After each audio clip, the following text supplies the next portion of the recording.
बिस्मिल्लाहिर्रहमानिर्रहीम। अस्सलाम वालेकुम दोस्तों, पाकिस्तान गोट फार्मिंग में खुशामदीद। उम्मीद है तमाम भाई बखैर-ओ-आफियत से होंगे। अल्लाह पाक आपकी जानो माल इज़्ज़त और बरू और रिस्क उम्र में बरकतें अता फरमाए। दोस्तों, आज हम बात करने जा रहे हैं गर्मियों में जानवर को गर्मी से बचाना। जानवर को गर्मी से कैसे बचाया जाए, आइए हम आपको बताते हैं। उम्मीद है आपको ये वीडियो पसंद आएगी। वीडियो पसंद आए तो लाइक कीजिएगा, शेयर कीजिएगा और दोस्तों के साथ टैग कीजिएगा। और अगर आपने अभी तक हमारा YouTube channel Pakistan goat farming subscribe नहीं किया तो प्लीज़ चैनल को सब्सक्राइब करें और मज़ीद अच्छी अच्छी वीडियोस के लिए बेल आइकन को प्रेस करें ताकि हर नई आने वाली वीडियो आपको सबसे पहले और बआसानी मिल सकें। दोस्तों, आज हम बात करेंगे गर्मियों में जानवर को गर्मी से कैसे बचाया जाता है। नंबर 1, खुराक के ज़रिए और नंबर 2, दूसरे अवामल। काफ़ी दिनों से मैं मुख्तलिफ़ ग्रुपों में एक सवाल बहुत ज़्यादा देख रहा था कि मेरे जानवर गर्मी कर रहे हैं, क्या उनको खिलाया जाए।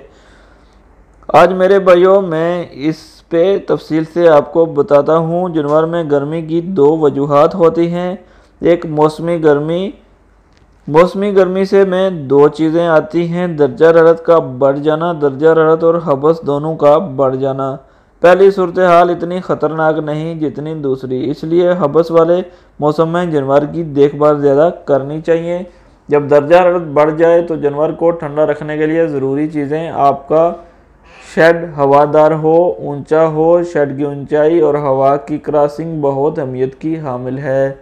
गर्म हवा हल्की होती है, वो ऊपर उठ जाती है और ठंडी हवा भारी होती है, वो नीचे आ जाती है। अगर आपका शेड ऊंचा होगा तो गर्म हवा ऊपर उठ जाएगी, इसकी जगह ठंडी हवा ले लेंगी।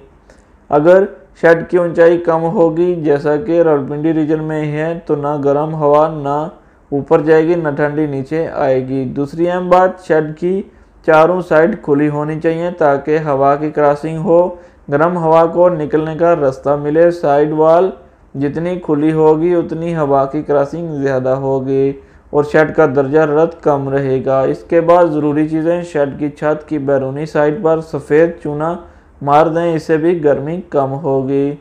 जानवर अपने जिस्म की गर्मी मुख्तलिफ़ तरीक़ों से निकालता है। वो अपने जिस्म को ठंडी चीज़ें या जगह से लग कर गर्मी मुंतकिल करता है, पसीने के ज़रिए, पेंटिंग के ज़रिए और रेडिएशंस की सूरत में, और जिस्म की गर्मी हवा में मुंतकिल करके। अगर हवा का दर्जा हरारत कम हो तो जानवर जब गर्मी करे तो जानवर के लिए ज़रूरी है कि इन सब चीज़ों का बंदोबस्त हो जिससे जानवर अपनी गर्मी निकाल सकें या मुंतकिल कर सकें। इसके लिए आपकी जगह ठंडी हो, जहाँ जानवर बैठता है वहाँ को हवा को ठंडा बनाए। उसके लिए अब शेड की बनावट बहुत अहम है। साइड वाल ओपन हो, दरमियान से शेड की ऊंचाई ज़्यादा हो, अगर हो सके तो पंखे लगाए जाएं और सुपर निकलर सिस्टम लगाएं। पंखे हर 30 फीट पर जिसका एयर थ्रो 50 फीट से ज़्यादा हो। 7 स्प्रिंकल सिस्टम जो कि 5 मिनट चलें और 10 मिनट बाद रुकें, लेकिन 7 पंखों की हवा उनको लगती रहे। अगर हवा नहीं होगी तो हबस पैदा होगी। अगस्त सितंबर में 15 मिनट लगातार शावर करें और फिर 15 मिनट बंद रखें। लेकिन अगर महीने में हवा ज़्यादा ज़रूरी है तो तेज़ हवा, ताकि जानवर के जिस्म से पानी फ़ौरन खुश्क कर दे। अगर पानी ऊपर रह जाए तो वह जानवर गर्मी करेगा। गर्मी में जानवर को खुली जगह दें। 2.5 कनाल में 120 जानवरों से ज़्यादा जानवर ना रखें। खुराक से गर्मी करना, आजकल बहुत से किसान पूछते हैं कि हमारा जानवर गर्मी कर रहा है, क्या खिलाएं। मैंने रावलपिंडी रीजन में जितने भी फार्म विज़िट किए हैं सबका यही मसला है कि जानवर गर्मी कर रहे हैं, वंदा देने से जानवर गर्मी करता है वगैरह वगैरह। ऐसा जो भी चीज़ जो मैदे में हज़म हो वो गर्मी करेगी, लेकिन इसको हम कम कर सकते हैं। इसके मुख्तलिफ़ तरीके हैं। जानवर गर्मी 2 वजह से करता है, या तो उस चीज़ से जो फ़ौरन जानवर के मैदे में हज़म होना शुरू हो जाए, इस जानवर गर्मी करना शुरू, मसलन रोटी के टुकड़े, गंदम का दलिया और शीरा राब, या वो चीज़ें जो हज़म ही ना हो, टाइम लगाए। तूड़ी जानवर के अंदर बहुत देर से हज़म होती है जो कि मैदे में गर्मी करती है। रोटी टुकड़े, गंदम का दाल और शीरा ये चीज़ें जब एक ही दफ़ा ज़्यादा मकदार में दे दी हों तो जानवर के मैदे में तेज़ी से हज़म होना शुरू हो जाती हैं, जिससे जानवर के मैदे का दर्जा हरारत बढ़ जाता है। जानवर के अंदर लिक्विड एसिड बनना शुरू हो जाता है जो जानवर की पीएच तज़बियत को कर देता है, जिससे जानवर के अंदर फ़ायदेमंद बैक्टीरिया मरने शुरू हो जाते हैं और जानवर का गोबर पतला होना शुरू हो जाता है। जानवर खाना पीना कम कर देता है और जानवर स्ट्रेस में चला जाता है। इससे साड़ू, सोतक, पाँव में सोजश और कीटोसोस जैसी बीमारियों का खदशा बढ़ जाता है। और दूसरी बात, तूड़ी जानवर में हज़म बहुत लेट होती है और मुकम्मल हज़म भी नहीं होती। जानवर उसको कोशिश करता रहता है, बार बार इसको जुगाली करता है। इससे मैदे की तज़बियत तो कम होती है लेकिन मैदे का दर्जा हरारत बढ़ जाता है। एक तरफ इसका फ़ायदा भी है कि दूसरा नुकसान यह है कि जानवर गर्मी करेगा। खुराक में जो चीज़ गर्मी नहीं करती वो तेल है, जो कि तेल मैदे में हज़म नहीं होता। लेकिन तेल देने का एक नुकसान ये भी है कि तेल फ़ायदेमंद बैक्टीरिया की तादाद कम करता है। तेल में दो तरह की फैटी एसिड होते हैं, सैचुरेटेड और अनसैचुरेटेड। अब जानवर के लिए फ़ायदेमंद सैचुरेटेड हैं लेकिन तेल में अनसैचुरेटेड फैटी एसिड ज़्यादा होते हैं। जानवर के मैदे की बैक्टीरिया उनको सैचुरेटेड में तब्दील करके आगे भेजते हैं, लेकिन इस प्रोसेस में तेल की तय फाइबर पर चढ़ जाती है, जिससे बैक्टीरिया फाइबर हज़म नहीं कर पाते जो कि उनकी खुराक है। इससे बैक्टीरिया की तादाद कम होना शुरू हो जाती है और जानवर का मैदा ख़राब होना शुरू हो जाता है। इसलिए अब बाईपासिस फैट मार्केट में आ गई हैं जिसको मैदे में हल नहीं होती, मैदे में से पासिस कर जाती हैं। इस की कीमत भी तेल से कम है और साइड इफ़ेक्ट भी नहीं और तेल से ज़्यादा अच्छा नताइज देती है। यह अब आपको गाजी ब्रदर की इनर्जाइज़र गोल्ड और इनर्जाइज़र RP10 के नाम से मिलेगी और आज की वीडियो पाकिस्तान गोट फार्मिंग पर मौजूद है, आप वो भी देख सकते हैं। खुराक के ज़रिए कैसे गर्मी कम कर सकते हैं। चारे को हमेशा TMR की शक्ल में दें। वंडा, तूरी, चारा और जितनी भी चीज़ें हैं सबको मिक्स करके डालें। वंडा कभी अलग ना खिलाएं। खुराक को 4 हिस्सों में तकसीम कर लें, सुबह 4 बजे और 8 बजे, शाम 5 बजे और रात 9 बजे। कभी भी एक टाइम पे 2 किलो से ज़्यादा वंडा ना खिलाएं।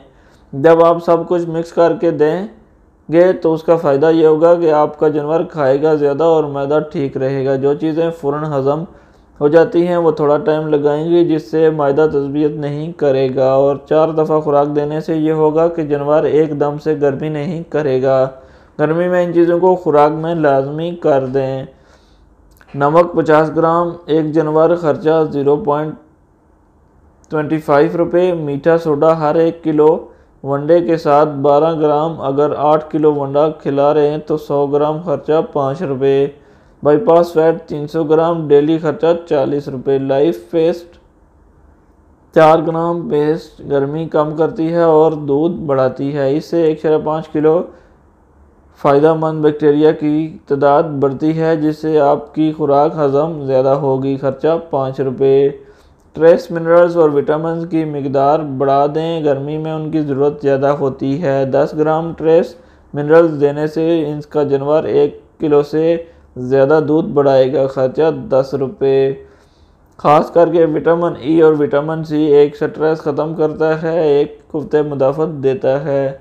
तूड़ी की जगह पे सब्ज़ चारा ज़्यादा इस्तेमाल करें, तूड़ी कम करते हैं। अगर सबसे ज़रूरी चीज़ पानी है, जो कि पानी पिलाया जाए। कुछ दिन पहले इजाज़ मस्तोई साहब ने हर जानवर के साथ एक डब्बा रख दिया पानी का। आप भी ऐसा कोई जुगाड़ करें। पानी मैदे की गर्मी कम करता है, मैदे में तज़बियत कम करता है और दूसरा पसीने की सूरत में जो पानी खारिज होता है उसकी कमी को पूरा करता है। इंसान से गलती हो सकती है, अगर मैं किसी जगह पे गलत हूँ तो बराए मेहरबानी निशानदेही कर दें जी, लेकिन जो कुछ लिखा है मेरा अपना तजर्बा है। साइफायर डेयरी फार्म लाहौर पे अल्लाह का शुक्र है कि 5000 इम्पोर्टेड गाय की मैनेजमेंट की और हर किस्म के मौसम में अल्लाह पाक ने सरखुरू किया। ये सब बातें ना तो किताबी हैं और ना गूगल से मदद ली गई है। मैं फिर भी अपने आप को नाकिस इल्म समझता हूँ और सीखने के मराहिल में हूँ। आपका भाई राजा वकास अहमद वैस।